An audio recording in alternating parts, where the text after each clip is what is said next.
Merci d'avoir choisi TV5 Monde. Nouveau journal Afrique à la une au Kenya. Des manifestations violentes ont fait 8 morts et au moins 400 blessés. Elle commémorait justement le mouvement inédit et violemment réprimé d'il y a un an. Les familles des victimes et les militants avaient appelé à des rassemblements pacifiques. Panique générale dans un lycée de Bangui en Centrafrique parmi les candidats au baccalauréat. Dû à un court-circuit, on évoque plusieurs morts et des dizaines de blessés. Un plan d'alerte maximum a été déclenché.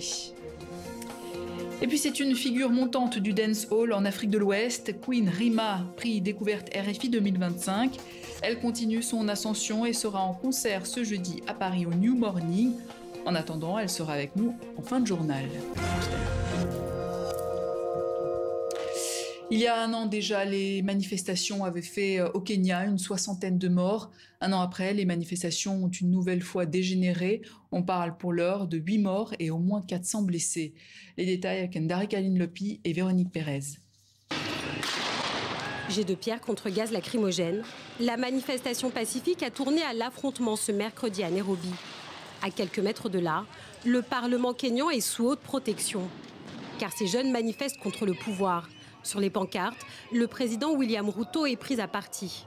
Ne pas oublier, ne pas pardonner scandent les manifestants. Pour moi, aujourd'hui, la révolution arrive au Kenya. Je prie pour que ce jour-là change tout, que Ruto parte aujourd'hui. Même cri de ralliement donc qu'il y a un an. Le 25 juin 2024, la foule réclamait le départ du chef de l'État. Les manifestants s'opposaient à la loi de finances prévoyant des hausses de taxes et d'impôts. Un rassemblement réprimé dans le sang et une journée marquée alors par la prise du Parlement. Plus de 60 personnes avaient été tuées d'après des groupes de défense des droits humains. Des dizaines d'autres, enlevées, sont toujours portées disparues. 12 mois plus tard, la police réputée pour sa répression charge la foule. Certains manifestants arrivent dans un état grave à l'hôpital. Ils ont tiré des balles en caoutchouc sur nous, là où nous étions, et au moins 5 personnes ont été blessées. Toute la journée, des centaines de policiers ont été déployés et plusieurs unités engagées pour cadenasser Nairobi. Dans la rue, la colère est profonde. Une partie de la jeunesse dénonce aussi ses conditions de vie. Nous sommes la jeune génération. Nous voulons une refonte complète du système. Le système est pourri, il est corrompu et nous voulons une refonte complète. Nous ferons entendre notre voix, nous n'aurons pas peur et nous serons là quand il le faudra. La diffusion des manifestations en direct par les médias a été interdite. La presse et les réseaux sociaux font état de plans décidés au plus haut niveau de l'État pour réprimer fortement les rassemblements. Autre tragédie en Centrafrique, un incendie s'est déclaré dans une salle de classe du lycée Boganda à Bangui, en pleine session du baccalauréat, provoquant plusieurs morts et des dizaines de blessés. Sur place, l'ONG MSF, venu en renfort aux autorités, a déclenché un plan blanc, son plan d'alerte maximum. Les détails avec notre correspondante sur place, Mariam Koné. Ce mercredi, il est 13h lorsqu'un incendie se déclenche dans l'enceinte de ce lycée du centre-ville de Bangui. Les élèves, alors en train de passer leur baccalauréat d'histoire-géographie, sont pris de panique. Je ne savais pas vraiment ce qui se passait. Il y avait des gens qui disaient qu'il y a un bâtiment qui s'est écroulé. Et des gens qui disaient qu'avec la fumée, genre, bon, les gens ont commencé à courir par-ci, par-là. Dans la précipitation et par manque d'issue de secours, de nombreux élèves se sont jetés depuis les balcons, provoquant ainsi des dizaines de blessés. J'ai de la colère vraiment, parce que quelque chose qui s'est produit à 13h, l'ambulance est arrivée à 14h54. Je le confirme, 14h54. C'est là que l'ambulance a commencé à entrer dans les salles de l'établissement. Et ça, c'est pas logique. Plus loin, devant l'hôpital le plus proche de l'établissement scolaire, des parents d'élèves se sont entassés et tentent de rentrer pour joindre leurs enfants, dont ils n'ont pas eu de nouvelles depuis 3 heures. À l'intérieur, les victimes à peine conscientes sont transportées avec les moyens du bord. Dans le bâtiment, les couloirs sont remplis des cris des parents qui viennent d'apprendre la mort de leur enfant. Pendant que des corps inanimés sont transportés à la morgue.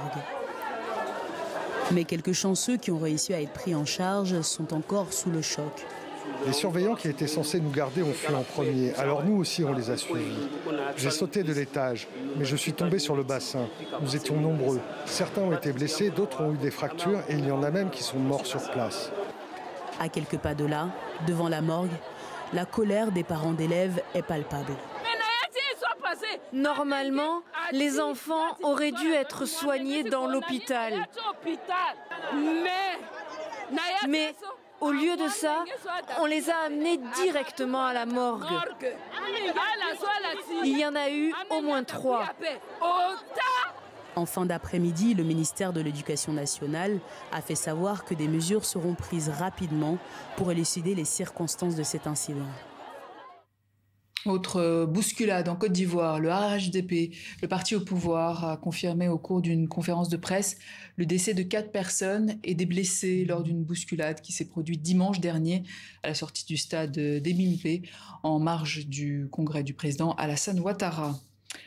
Au Cameroun, on a appris la démission de Issa Chiroma Bakary, ministre de l'Emploi et de la formation professionnelle. Il rompt ainsi une longue alliance avec le président Paul Biya à 4 mois de la prochaine présidentielle. Les coulisses de cette démission avec notre correspondant Aboubacar Dewa. Issa Chiroma Bakary, longtemps allié fidèle du président Paul Biya, a occupé plusieurs postes clés. Ministre de la Communication, porte-parole du gouvernement, puis ministre de l'Emploi et de la formation professionnelle. Contre toute attente, il a déposé sa démission hier soir à 4 mois de la présidentielle prévue en octobre. Selon son entourage, il annoncera officiellement sa candidature ce jeudi à Garoua, dans le nord du pays, sa région natale et son fief politique. Une région stratégique qui concentre près de 40% de l'électorat national. Cette défection fragilise davantage le bloc présidentiel dans une région qui peut, à elle seule, influencer l'issue du scrutin d'octobre prochain. Il y a quelques jours, Issa Chiroma critiquait ouvertement les 43 ans de pouvoir de Paul Biya. Une sortie largement relayée dans les réseaux sociaux.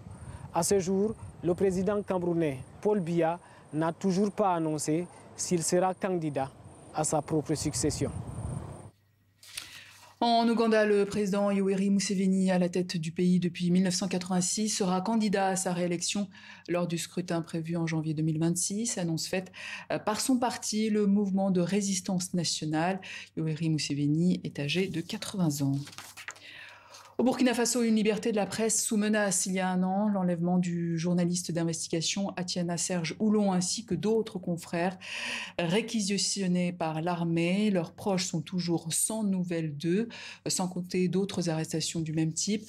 C'est notre focus du jour avec Arnaud Froger de Reporters sans frontières que l'on retrouvera dans un instant après ce retour sur les faits avec ce sujet de Golnouch Barzega et Amandine Bouche. C'était en juillet 2021, au siège de l'événement, un bi-hebdomadaire bien connu au Burkina Faso. Une rencontre organisée pour parler de l'actualité avec le directeur de publication et journaliste d'investigation, Atiana Serge Oulon.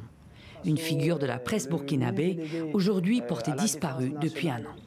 Le 24 juin 2024, selon divers médias du pays, il est enlevé à l'aube par un commando d'une dizaine d'hommes qui se présentent comme membres de l'Agence nationale de renseignement. Lauréat de multiples prix, le journaliste d'investigation de 39 ans enquêtait sur des faits de corruption, sur l'armée et documentait la répression ou encore les enlèvements et les disparitions justement. Aussitôt, les OMP, les organisations professionnelles des médias, appellent à sa libération sans délai.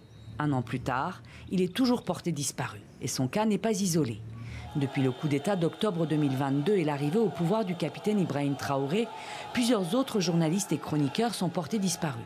Parmi eux, Khalifa Rasseré, Adama Bayala, Alain Traoré dit Alain Alain.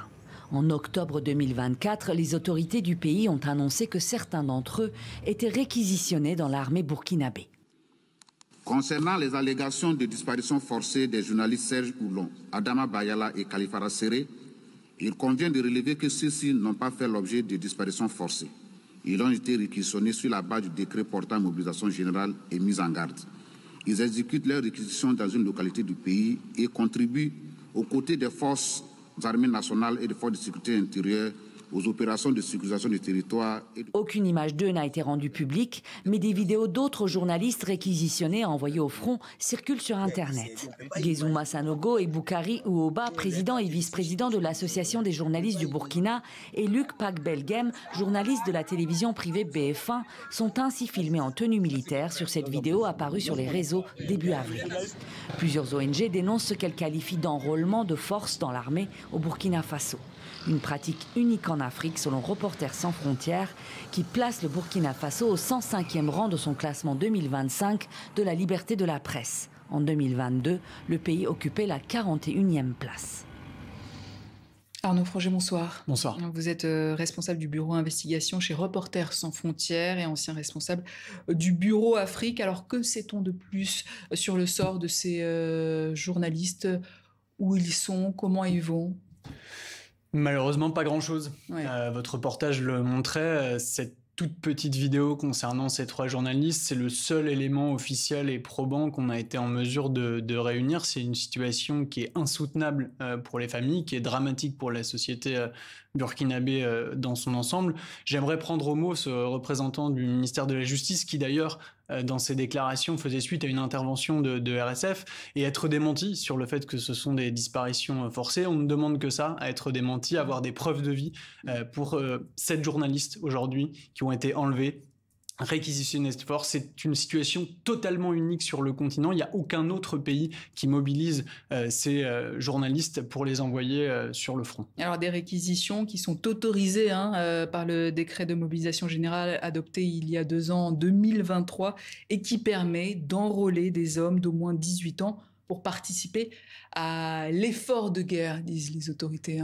Mais une réquisition, quand ça fait 1 an que vous êtes conscrit, vous avez la possibilité normalement de communiquer avec votre famille, vous avez des permissions. Là, on ne sait même pas si ces gens sont encore vivants, tout simplement. On en est à ce stade d'information et j'oserais même un parallèle. J'ai beaucoup travaillé il y a quelques années sur la situation du journaliste français Olivier Dubois qui avait été enlevé par ACMI. J'obtenais plus d'informations durant ces 2 ans de captivité aux mains des terroristes qu'on en a obtenu sur les journalistes burkinabés qui ont été enlevés par leur propre État. C'est vous dire la situation dans laquelle ces journalistes se trouvent. Mais qu'est-ce qu'on leur reproche exactement ? C'est une question qu'il faudrait poser aux autorités burkinabées puisqu'ils ne font l'objet d'aucune charge.